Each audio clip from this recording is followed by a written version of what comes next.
Hello, I am Taejung or Gaby Kim here for the second video for my Basic C programming course. Today I'm going to talk about variables and data types used for C programming. And obviously the first thing that you might ask is, what is a variable? And just to show you an example of how variables work, I'm going to ask you a simple question. What is X? And when you first saw this question, the first thing that you're probably going to think is, what is X? Isn't it X just a letter in here? It doesn't mean anything. What about for this question then? What is X in here? That's right. For this question, most of you will probably answer 2. That's because before I asked what X is, I already mentioned that X is 2 from the one saying above. Like this, when we want to set X as something, it could be 2 or 500 or a million, we call this X a variable. However, when you're programming, how do you make sure that your computer knows how to set the variable? In other words, how do you make sure that you set the right form for variables in C? And the thing about C is that you can't just set a variable for that language. You have to make a data type to support that variable, and I'm going to tell you about data types a bit later.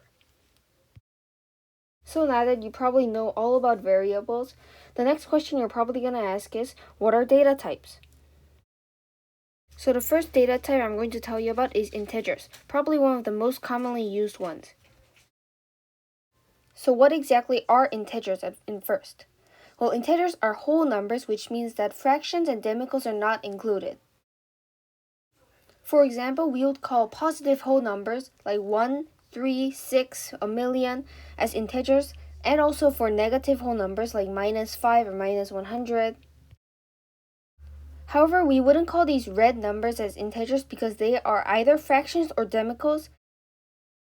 So that's pretty much all about integers. And now, so what is included in this data types that give integers? Well, there is 4 types that I know of: int, short, long, and long.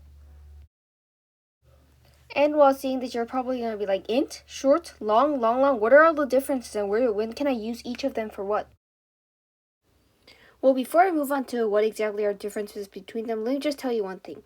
That people mostly just use int for most of their coding things. So even if other types of data types might work, if int works, most people would just use int. And that's what I also advise as well, because that's the easiest. And the difference between all of the others, like short and long, as you can tell, is by length. So like you can see above, you can see that long is the longest, and then long, and then short. So int is actually like between short and long, but for most cases, even if like the number is like really big, if you think of it, you can just pretty much just always just use int. And that's because int already has a large range of numbers. For example, like this above, so I can't even read the numbers, but they're very long. So unless your number goes either way below that or way above that, most people will probably just use int. And now let's move on to floats and doubles. So floats and doubles, unlike int, short, long, and longs, can be used for both decimals and fractions, as well as whole numbers. So all these fractions and these decimals that you can see on the screen can be used by floats and doubles, even though you can't really use them for int, long, short, and longs. So floats and doubles don't really have a lot of difference in range. However, I would mostly suggest for you to use doubles the most because floats are less accurate than doubles, and they're probably going to make some kind of programming mistakes or compile errors if something like an error occurs, so it's like more susceptible to errors than doubles. The last and final data type I'm going to tell you about is char, which stands for character. In other words, char is used for setting variables as words or letters instead of numbers. So for example, you can set a variable x either for letters like A, B, C, D, E, F, G, H, I, or you could even set it for words like, for example, you could set a variable x equals, I don't know, computers. So when you print X out, it's going to come out as computers. So now that you pretty much know about variables and data types, let's move on to the fun stuff, coding. And just a bit of a review. Last time we did this code that I just pasted right here on the video. And if you don't know anything from here, I highly suggest that you go to my first video and watch it again, because these codes that I use for this is absolutely necessary to know in order to understand this concept of variables and how to print those data types or variables. So the code that we're planning to write today is how to set something as x, for example x as 2, and print that x so that the result of 2 comes out. And first of all, the obvious thing we need to do is set the variable, so we put a int x equals 2. And always remember that even in here, although we're using int right now, we can also use float, double, short, long for this, but we're just using int because it's the most commonly used one, and I highly suggest that everyone else mostly just uses int as well when they can. However, there's one thing that I have to mention before we move on to the other codes, is that for scanf and printf right now you can ignore scanf, but I'm probably going to cover that in the next video. Right now you can see that there is a printf, %d, and x when you want to print out the variable. And right now you're probably going to be like, hey, what the heck, why did that just %d just appear right over there? Wait, then why do we have to waste our time and our precious coding just to write the %d? Well, that's because the computer, you could just say that it's dumb and can only follow our codes. It doesn't know whether the x that we write or the variable that we write is actually a variable or a letter. So for example, when you want to print out the word angry on your computer, even though you said that int a, you're going to probably use the letter a instead of the variable a. However, if you also just want to print the variable a, you have to print out the variable, not the letter.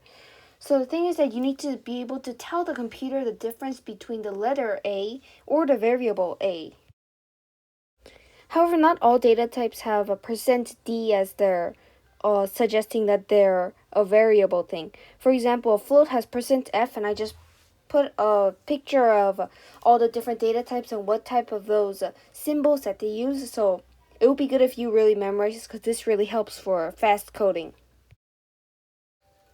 So in this case, this code over here, the %d is to show that a is a variable, especially for an integer, so it uses int, while you put a comma and put an a for the variable. And always remember to put the %d, %lf, %d for in these apostrophes.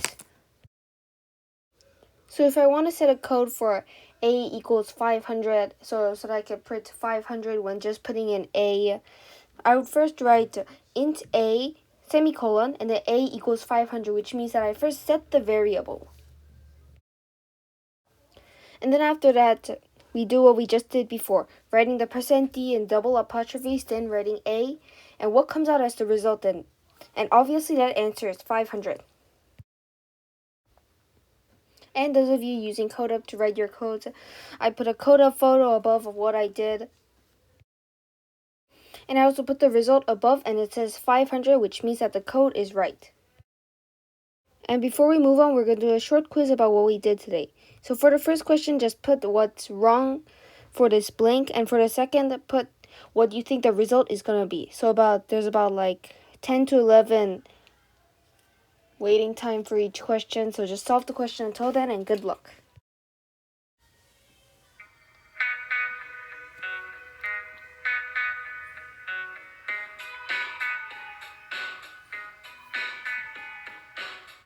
So what's the answer for this question? If you guessed 3 and 4, you, my friend, are clearly awesome at this.